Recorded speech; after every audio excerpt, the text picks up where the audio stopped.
part na ganito. Ilan na ba ang advisor ni Pangulong Marcos maliban sa mga sekretaris niya? Ibig bang sabihin nito, partner? Ayoko kasi maging nega, partner. Di ba pag sobrang dami mong advisor, para lumalabas, wala ka talagang alam. Di ba?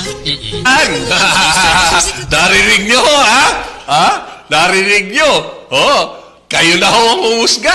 Oh, pero taliwas, ibang-iba na ang sinasabi ni Claire Castro ngayon nung siya po ay namantikaan na. Ibang-iba na. Wala na siyang nakita na mali at wala na siyang nakitang kapintasan ng presidente na dati ay kanyang hinahamak. Ay, nako. Patay tayo dyan.